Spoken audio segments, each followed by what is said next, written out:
Oi, pessoal, tudo bem com vocês? A gente vai ler Gênesis capítulo 39. No capítulo 38 a gente viu o episódio envolvendo Tamar e Judá. A gente viu o nascimento de Pérez, aquele que daria continuidade à descendência de Judá e que ele estaria também na genealogia de Jesus Cristo. Aqui em Gênesis 39 a gente vai ver a chegada de José no Egito como um escravo, depois que seus irmãos venderam ele.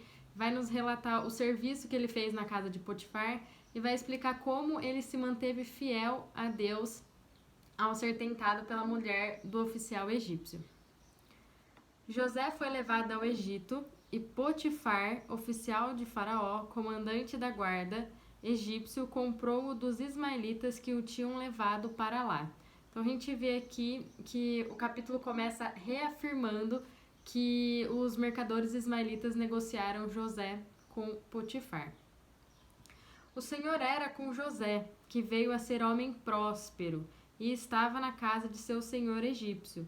Então a gente vai ver nesse capítulo aqui que vai aparecer muitas vezes que o Senhor estava com José. Então ele enfatiza muito de que José contava com o benefício da presença de Deus na vida dele. Vendo Potifar que o Senhor era com ele e que tudo o que ele fazia o Senhor prosperava em suas mãos, logrou José mercê perante ele, a quem servia, e ele o pôs por mordomo de sua casa, e lhe passou às mãos tudo o que tinha. E desde que o fizera mordomo de sua casa, e sobre tudo o que tinha, o Senhor abençoou a casa do egípcio, por amor de José. A bênção do Senhor estava sobre tudo o que tinha, tanto em casa como no campo. Potifar, tudo o que tinha, confiou às mãos de José, de maneira que, tendo-o por mordomo, de nada sabia, além do pão com que se alimentava.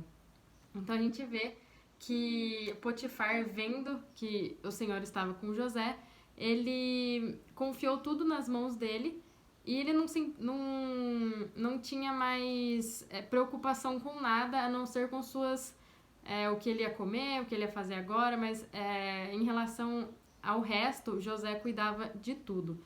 Então a gente vê aqui José, ele era adolescente, como a gente tinha visto, ele estava longe de casa, ele não estava mais na presença daquela adoração pública a Deus, ninguém estava presente lá para vigiá-lo.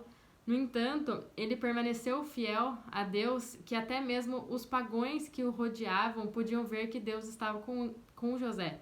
Foi exatamente o que aconteceu aqui quando Potifar percebeu que o Senhor estava com ele. E aqui a gente consegue ver algumas razões do porquê Deus permitiu que José fosse trabalhar na casa de Potifar. E também conseguimos tirar lições para a nossa vida, né? Que normalmente a gente fica impaciente, a gente não entende o que Deus está fazendo nas nossas vidas. E isso aqui vai ajudar a gente a ver que Deus tem razões para tudo, apesar da gente não estar entendendo o que está acontecendo. Então, a primeira razão é que José, trabalhando na casa de Potifar, ele pôde se familiarizar com os costumes e a língua egípcia. Ele pôde aprender a administrar, né, enquanto cuidava das coisas de Potifar, né, era uma grande fazenda. Então, a gente vê que isso aqui, essa administração também vai ser útil mais lá pra frente, quando ele se tornar governador. A gente também pode ver que José, ao ler o capítulo, a gente vai ver que ele vai ser lançado para a prisão, onde lá ele encontraria o padeiro e o copeiro do faraó.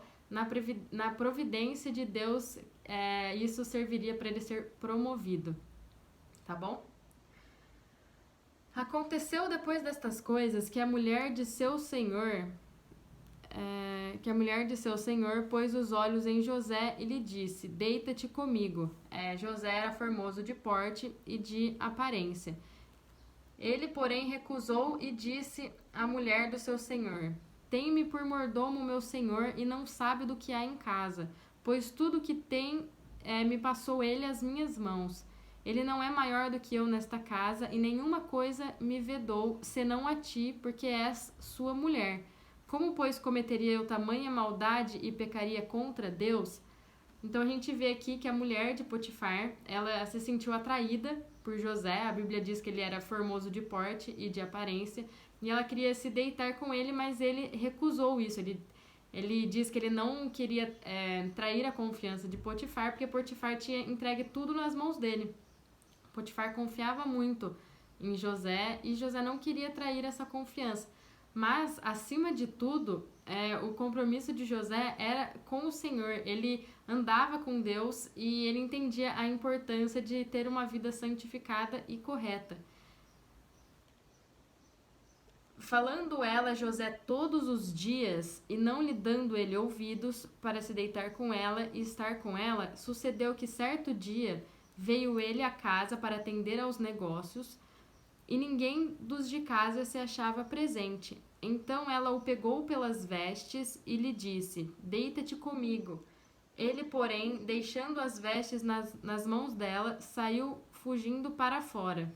Vendo ela que ele fugia para fora, mas havia deixado as vestes nas mãos dela, chamou pelos homens de sua casa e lhes disse: vede, trouxe-me-nos meu marido este hebreu para insultar-nos. Veio até mim para se deitar comigo, mas eu gritei em voz alta. Então a gente vê aqui que mesmo diante de José ter reprovado isso, dele não querer se deitar com ela, ela todos os dias, a mulher de Potifar, todos os dias insistia com José. Então ela tentava José diariamente, mas José permaneceu firme, porque ele sabia que o adultério era um grande pecado contra Deus. E aqui a gente consegue ver que ele não somente se recusou a ser seduzido por ela, como ele também não flertou com o pecado, ele não ficava muito perto. Muitas vezes a gente cai em tentação não porque a gente estava planejando isso ou porque a gente ficava, não, vou fazer isso, mas é porque as coisas aconteciam e a gente não desviava desse caminho, né? A gente seguia como sendo, a gente não desviava desse caminho mau. Então aqui a gente vê que a mulher de Potifar não gostou de ser rejeitada, então ela utilizou das vestes de José, que quando ele fugiu ele deixou lá com ela utilizou dessas vestes para alegar que ele havia tentado alguma coisa com ela e não ela com ele. Então ela estava acusando ele de assédio. Ouvindo ele que eu levantava a voz e gritava, deixou as vestes ao meu lado e saiu fugindo para fora.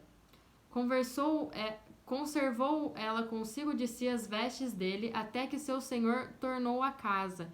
Então ele lhe falou, segundo as mesmas palavras, e disse: o servo hebreu que nos trouxe veio ter comigo para insultar-me. Quando, porém, levantei a voz e gritei, ele, deixando as vestes do meu lado, fugiu para fora. Tendo o Senhor ouvido as palavras de sua mulher, como lhe tinha dito, desta maneira me fez o teu servo, então se lhe acendeu a ira.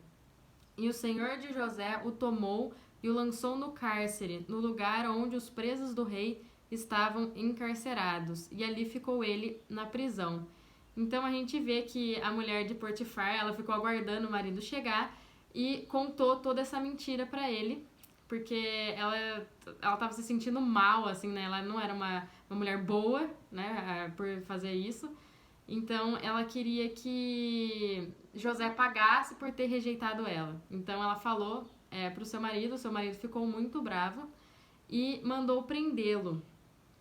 Mas alguns estudiosos dizem que Potifar não acreditou 100% na sua esposa, porque naquele tempo, né, quando um escravo assediava a sua senhora, vamos dizer assim, a mulher do seu senhor, a pena dele era a pena de morte e não ser mandado para a prisão. E a gente também vê aqui uma providência de Deus para José ir para a prisão.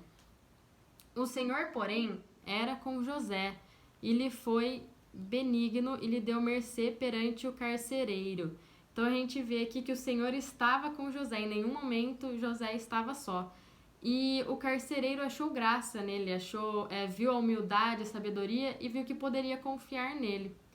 O qual confiou às mãos de José todos os presos que estavam no cárcere, e ele fazia tudo quanto se devia fazer ali.